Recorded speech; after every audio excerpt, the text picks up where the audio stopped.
नमस्कार दोस्तों। स्वागत है आप सबके अपने यूट्यूब चैनल फैक्ट नॉलेज में। दोस्तों, हम लोग सीटेट के प्रीवियस ईयर के क्वेश्चंस को पूरा काफ़ी हम लोगों ने कंप्लीट कर लिया। काफ़ी सारे पेपर्स हम लोगों ने सीटेट के प्रीवियस ईयर के देख लिया है और सीटेट के काफ़ी सारे टॉपिक्स पे हम लोगों ने कर लिया है। तो आज मैं हाजिर हूँ आपके सामने। सीटेट का जो है मैंने एक टॉपिक कराया था आर टी से संबंधित मैंने पूरे पॉइंट्स में डिस्कस कर लिए थे जो एग्ज़ाम में पूछे जाते हैं, महत्वपूर्ण पॉइंट्स। अब मैं आपको उसके आगे मैं उसका एक क्वेश्चन करा दिया था, क्वेश्चन आंसर का सीरीज कराया था मैंने, ठीक है, आरटी का। और उसका सेकंड पार्ट यानी क्वेश्चन आंसर का सेकंड पार्ट में लेकर के हाजिर हूँ।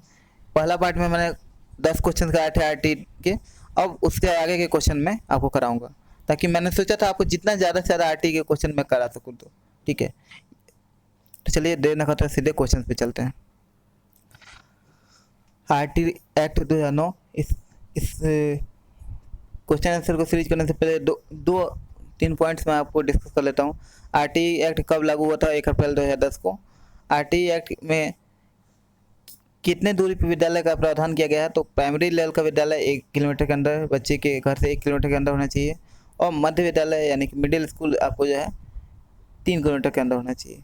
इसके अलावा इस विद्यालय जो है पूरे साल में कितना 200 घंटे प्राथमिक विद्यालय और 200 दिन प्राथमिक विद्यालय और 220 दिन मध्य विद्यालय खुला होना चाहिए।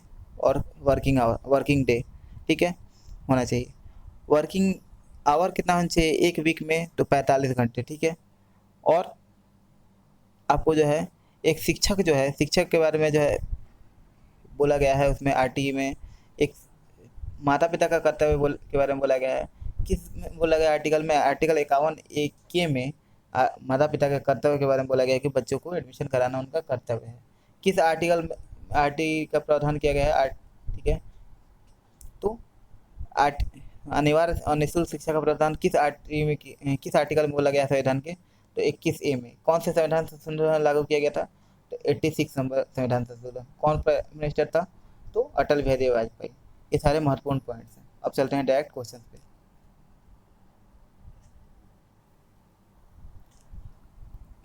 पहला प्रश्न हमारा आज का, कितने छात्रों पर 5 अध्यापक एक प्रधानाध्यापक यानी 5+1 का मानक निर्धारित किया गया है? तो देख लीजिएगा कितने जो है शिक्षकों पर किया गया है, कितने छात्रों पे अध्यापकों का 5+1 का रूल लागू किया गया है। तो ऑप्शन है 500, ऑप्शन बी है 200, ऑप्शन सी है 200 से अधिक और डी है 150 से अधिक। तो इसका करेक्ट आंसर क्या होगा? मैंने आपको जब वीडियो अगर आपने नहीं देखा तो वीडियो जाके देखिए, वो आरटी मैंने जिसमें पूरा डिस्कस किया है उसमें मैंने डिस्क्रिप्शन में लिंक होगा, प्लेलिस्ट जाके चेक कीजिए, वहाँ पे होगा, ठीक है। तो आरटी में बताया गया है कि आपको 30 बच्चों पे एक शिक्षक होना चाहिए, ठीक है। तो 150 से ज़्यादा बच्चे हुए, ठीक है, तो 30 बच्चे यानी कि 30 बच्चों पे एक शिक्षक यानी 5 टीचर होना चाहिए और एक जो है प्रधानाध्यापक होना चाहिए। अगले प्रश्न पढ़ेंगे। अगला प्रश्न हमारा, छात्र शिक्षक अनुपात जो है कक्षा 6 से 8 के बारे में निम्नलिखित में से कौन सा कथन सत्य है? तो स्टेटमेंट दिया गया 6 से 8 तक क्लास में जो है शिक्षक जो है और छात्र का जो है रेशियो कितना होना चाहिए? तो कम से कम प्रति कक्षा एक शिक्षक विज्ञान, गणित, सामाजिक विज्ञान और भाषा का होना चाहिए। ऑप्शन बी है 45 शिक्षकों पर कम से कम एक शिक्षकों लिखा है 45 शिक्षार्थियों पर कम से कम एक शिक्षक, ठीक है। ऑप्शन नंबर सी है 100 से अधिक छात्र होने पर पूर्णकालिक प्रधानाध्यापक। थर्ड नंबर ऑप्शन है कला शिक्षा, स्वास्थ्य और शारीरिक कार्य शिक्षा के लिए जो है अध्यापक होना चाहिए, ठीक है। तो आरटी में 6 से 8 के बारे में किसके बारे में बोला गया है? तो ऑप्शन नंबर हमारा कौन सा सही हो जाएगा? सॉरी, ऑप्शन नंबर ई भी है कि उपयुक्त सभी साथ है। तो ऐसा हो जाएगा ऑप्शन नंबर ई, यानी कि उपयुक्त सभी के बारे में बोला गया है। कक्षा 6 से 8 के बारे में जो है आरटी में ये सारे पॉइंट्स को मेंशन किया गया है। अगले प्रश्न में देख लेते हैं।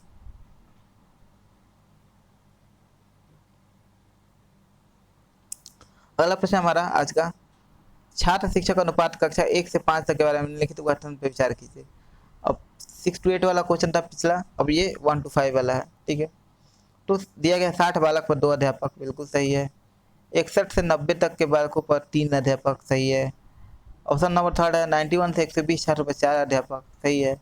और डी है ऑप्शन 121 से 200 के हमारे छात्रों पर 6 अध्यापक।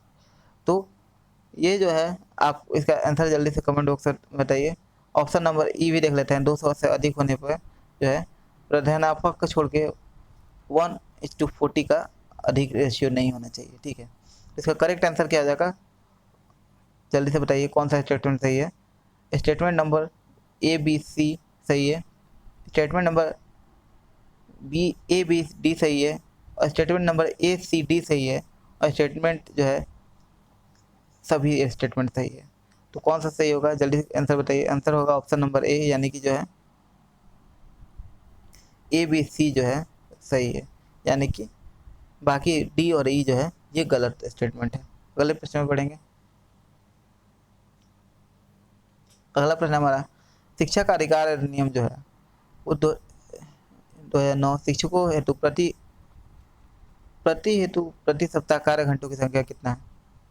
क्वेश्चन मिसप्रिंट है, यानी ये बोल रहा है कि शिक्षक हेतु जो है शिक्षा का अधिकार अधिनियम RTE जो है वो प्रति सप्ताह कार्य घंटा कितना है, ठीक है।